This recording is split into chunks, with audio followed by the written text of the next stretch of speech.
Pengeboman di Pulau Bali pada tahun 2002, atau yang dikenal sebagai Bom Bali 1, adalah serangkaian peristiwa tragis yang terjadi pada malam tanggal 12 Oktober tahun 2002. Rangkaian pengeboman yang terdiri dari 3 ledakan mematikan ini, mengguncang Pulau Pariwisata Bali dan dianggap sebagai peristiwa terorisme terparah dalam sejarah Indonesia.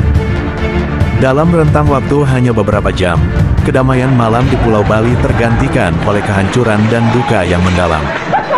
Dan inilah kisahnya. Peristiwa ini dilatar belakangi oleh kompleksnya situasi politik dan sosial di Indonesia pada saat itu. Pada periode sebelumnya, terutama di Poso dan Ambon, terjadi kerusuhan yang merenggut banyak korban, khususnya umat Muslim. Bom Bali 1 dianggap sebagai bentuk balas dendam kelompok teroris atas ketidakadilan yang dirasakan selama konflik tersebut. Namun tidak hanya itu, teroris yang terlibat menyatakan bahwa Bom Bali 1 adalah respons terhadap tindakan Amerika Serikat di Afghanistan. Mereka menganggap bahwa campur tangan Amerika Serikat dalam konflik tersebut telah menindas rakyat Afghanistan. Dan serangan ini menjadi bentuk pembelaan terhadap penindasan yang mereka yakini telah terjadi. Peristiwa ini juga dilatar belakangi karena para pelaku memiliki pandangan bahwa Pulau Bali adalah pusat maksiat dan bertentangan dengan nilai-nilai Islam. Mereka secara khusus memilih target-target yang dianggap sebagai pusat kemaksiatan, seperti diskotik Sari Club dan Padis Pub di Jalan Legian, Kuta. Motif ini mengungkapkan bahwa teroris berusaha menghancurkan apa yang mereka lihat sebagai bentuk ketidakmoralan dan perlawanan terhadap ajaran Islam. Kronologi berawal beberapa jam sebelum ledakan terjadi, pada Sabtu tanggal 12 Oktober tahun 2002. Ali Imron telah menyiapkan satu kotak bom dengan berat 6 kg dengan sistem remote yang dapat diledakkan dari jarak jauh dengan menggunakan ponsel. Pada pukul 20.45 waktu Indonesia Tengah, dengan menggunakan motor, Ali Imron meletakkan bom tersebut di trotoar dekat kantor Konsulat Jenderal Amerika Serikat. Selanjutnya, Ali Imron menuju kawasan Legian di dekat diskotik Sari Club dan diskotik Padis Pub untuk memantau lalu lintas, sebelum kembali ke rumah kontrakannya. Pada pukul 22.30, Ali Imron bersama 2 pelaku bom bunuh diri, yaitu Jimmy dan Iqbal, berangkat menuju kawasan Legian dengan mobil Mitsubishi L300. Sementara pelaku lainnya, yaitu Idris, mengikuti mobil tersebut dengan menggunakan motor. Sesampainya di Legian, Ali Imron memerintahkan Jimmy untuk mengaktifkan detonator bom di dalam mobil Mitsubishi L300 yang diparkir di depan diskotik Sari Club.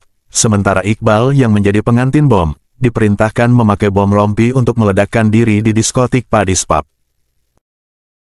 Pada pukul 23.15, ledakan pertama terjadi di dalam diskotik Padis Pub, berasal dari rompi yang dikenakan Iqbal. Ledakan berikutnya terjadi 5 meter di depan diskotik Sari Club yang berasal dari dalam mobil Mitsubishi L300 yang dikendarai Jimmy. Tidak berselang lama, bom kembali meledak di depan kantor Konsulat Amerika Serikat di daerah Renon, Denpasar, Bali. 2 ledakan yang terjadi di kawasan Legian menimbulkan kerusakan parah, terutama di sekitar lokasi diskotik Sari Club dan diskotik Padis Pub.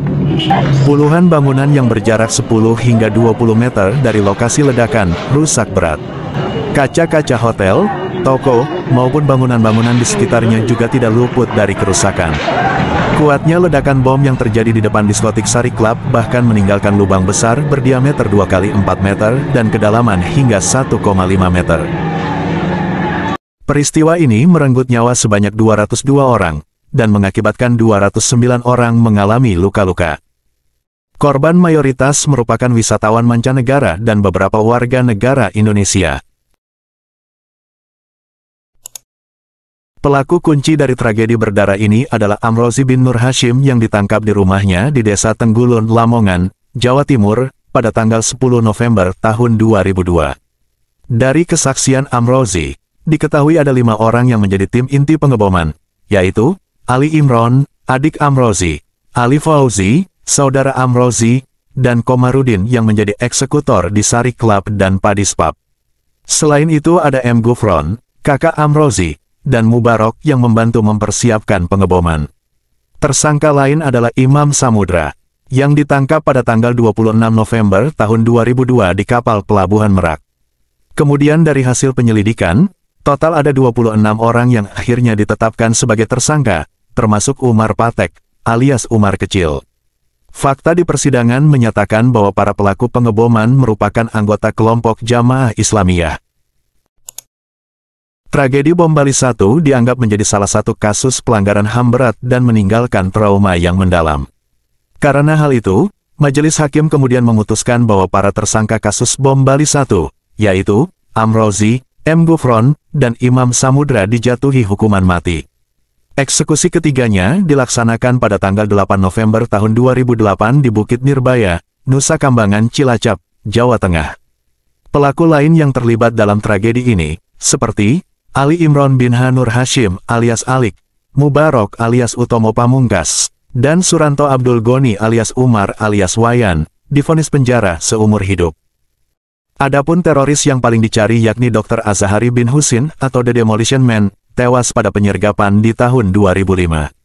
Sementara Zulkarnain, seorang petinggi kelompok militan Jemaah Islamiyah, berhasil ditangkap pada Desember tahun 2020, setelah buron selama hampir 18 tahun, dan dijatuhi hukuman 15 tahun penjara. Untuk mengenang dan menghormati para korban bom Bali 1, pemerintah membangun Monumen Panca Benua, atau lebih terkenal dengan nama Ground Zero. Di monumen tersebut terdapat 196 nama korban tewas yang berhasil diidentifikasi, dan 22 bendera dari berbagai negara. Monumen ini diresmikan oleh Bupati Badung, bertepatan dengan peringatan 2 tahun tragedi bom Bali 1, pada tanggal 12 Oktober tahun 2004. Terima kasih sudah menonton dan jangan lupa untuk subscribe.